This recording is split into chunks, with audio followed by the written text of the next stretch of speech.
ترکی کی یوشا پہاڑی پر حضرت یوشا بن نون علیہ السلام کی 2.5 میٹر چوڑی اور 17 میٹر لمبی قبر مبارک موجود ہے۔ اسے ترکی کا سب سے پراسرار مقام کہا جاتا ہے اور وہاں کے لوگ کہتے ہیں کہ اس پہاڑی کے نیچے ایک گہرا راز دفن ہے۔ قدیم زمانوں سے لوگ یہاں اس سوال کے جواب کی تلاش میں آتے رہے ہیں۔ اسی تلاش میں یہاں ایسی 2 تختیاں برآمد ہوئیں جن کے بارے میں یہ عقیدہ پایا جاتا ہے کہ ان تختیوں پر موجود پیغامات میں ترکی اور اسرائیل کا نام آیا ہے۔ لیکن صرف یہی نہیں بلکہ حضرت یوشا علیہ السلام کی قبر مبارک سے آیا صوفیہ تک ایک حیران کن حقیقت ہمارے انتظار میں ہے۔ تو اگر آپ بھی یہ جاننے کے لیے تیار ہیں تو چلیں ویڈیو کی شروعات کرتے ہیں۔ آج سے تقریباً 3500 سال پہلے مصر کی سرزمین پر ایک بچے کی پیدائش ہوئی جو اس وقت کے برگزیدہ پیغمبر حضرت موسیٰ علیہ السلام کے سب سے نزدیکی ساتھی بنے۔ وہ بچہ حضرت یوشا بن نون علیہ السلام تھے جو حضرت یوسف علیہ السلام کے خاندان سے تھے۔ اللہ نے انہیں حضرت یوسف علیہ السلام کی طرح حسن بھی عطا کیا تھا اور کم عمری میں ہی انہوں نے حضرت موسیٰ علیہ السلام کی تعلیمات پر عمل کیا۔ تفسیر طبری کے مطابق حضرت یوشا علیہ السلام حضرت موسیٰ علیہ السلام کے بھانجے اور جانشین تھے۔ اللہ تعالیٰ نے قرآن کریم میں آپ علیہ السلام کا نام بطور نبی ذکر کیا اور نہ ہی کہیں آپ کا نام آیا، تاہم سورہ کہف میں 2 جگہ حضرت موسیٰ علیہ السلام کے ایک نوجوان ساتھی کا ذکر آیا۔ اور حضرت کعب رضی اللہ تعالیٰ عنہ سے روایت ہے کہ رسول اللہ صلی اللہ علیہ وآلہ وسلم نے فرمایا کہ وہ یوشا بن نون تھے۔ حضرت موسیٰ نے جب یروشلم دوبارہ فتح کرنے کے لیے بنی اسرائیل سے جہاد کا کہا تو بنی اسرائیل نے لڑنے سے انکار کر دیا۔ اللہ تعالیٰ نے اس سرکشی پر انہیں صحرا میں قید کر دیا جہاں وہ 40 سال تک بھٹکتے رہے۔ پھر اللہ کے حکم پر حضرت موسیٰ علیہ السلام نے اپنی قوم کو 12 قبائل میں تقسیم کیا اور ان میں سے 12 سردار منتخب کیے اور حضرت یوشا علیہ السلام کو ان سب کا سپہ سالار مقرر کیا۔ حضرت موسیٰ علیہ السلام نے انتقال سے قبل حضرت یوشا علیہ السلام کو اپنا جانشین اور خلیفہ مقرر فرما دیا تھا۔ کئی مفسرین نے لکھا ہے کہ انہیں نبوت بھی عطا کی گئی تھی۔ حضرت یوشا علیہ السلام بنی اسرائیل کو لے کر وادی طیہ سے نکلے تو اس وقت آپ علیہ السلام کے ساتھ بنی اسرائیل کے 12 قبائل کے 6 لاکھ سے زیادہ افراد تھے۔ حضرت یوشا علیہ السلام نے ان سب کے ساتھ نہر اردن پار کی اور اریحا کے مقام پر پہنچے جہاں ایک مضبوط قلعہ فتح کر کے وہ شہر میں داخل ہو گئے۔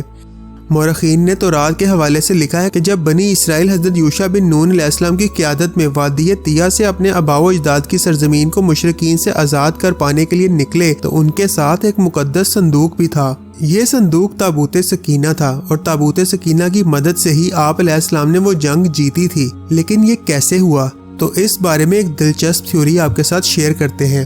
موجودہ سائنس نیکولا ٹیسلا کی ساؤنڈز اور فریکوینسی تھیوریز کی بنا پر یہ کہتی ہے کہ تابوت سکینہ کے معجزات کے پیچھے انہی ساؤنڈز اور فریکوینسیز کا ہاتھ ہے۔ اس راز کو سمجھنے کی کوشش میں نیکولا ٹیسلا نے یہ کہا تھا کہ آواز ایک طاقتور انرجی میں تبدیل ہو کر میٹر یعنی مادہ چیز کی ساخت میں ایک خاص فریکوینسی کی مدد سے تبدیلی لا سکتی ہے۔ یہ بات آج سے 3500 سال قبل حضرت یوشا اور بنی اسرائیل جان چکے تھے، اور تابوت سکینہ جب ان کے پاس تھا تو اس میں سے ایک خاص انرجی اتنی شدت سے خارج ہوتی تھی جسے آنکھ سے نہیں دیکھا جا سکتا تھا، لیکن اس انرجی کا احساس اس تابوت کے قریب ہر انسان کو ہوتا تھا۔ اسی لیے تابوت سکینہ کو ہمیشہ انسانی جسم سے دور رکھا جاتا تھا تاکہ کوئی اسے چھو نہ سکے۔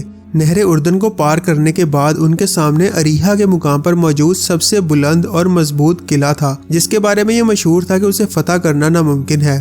اس قلعے کی فتح کو یقینی بنانے کے لیے حضرت یوشا بن نون اور بنی اسرائیل نے ایک منصوبہ بنایا، جس منصوبے پر عمل کرتے ہوئے وہ 7 دنوں تک تابوت سکینہ کو اس علاقے میں پھراتے رہے، اور 7 دنوں بعد بنی اسرائیل کے لشکر میں موجود سپاہیوں نے بگل بجاتے ہوئے تیز آوازیں نکالنا شروع کر دیں جو ایک خاص فریکوینسی میں تبدیل ہو گئیں، اور پھر ایک حیرت انگیز منظر سامنے تھا کہ اچانک اس مضبوط قلعے جس کے بارے میں مشہور تھا کہ اسے توڑنا ناممکن ہے، اس کی دیواریں گرنا شروع ہو گئی۔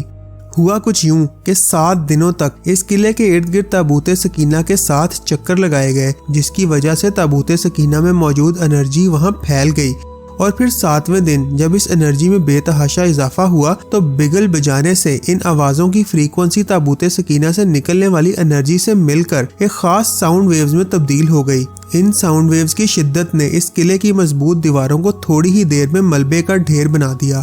اس فتح کے بعد بنی اسرائیل حضرت یوشا کی قیادت میں کنعان میں داخل ہوئے اور وہاں اپنی حکومت قائم کی۔ ناظرین، حضرت یوشا بن نون کی دنیا بھر میں 4 جگہوں پر قبور بتائی جاتی ہیں۔ ایک قبر استنبول میں ہے، دوسری اردن میں، تیسری اسرائیل کے مقبوضہ علاقے میں، اور چوتھی پاکستان میں گجرات میں واقع ہے۔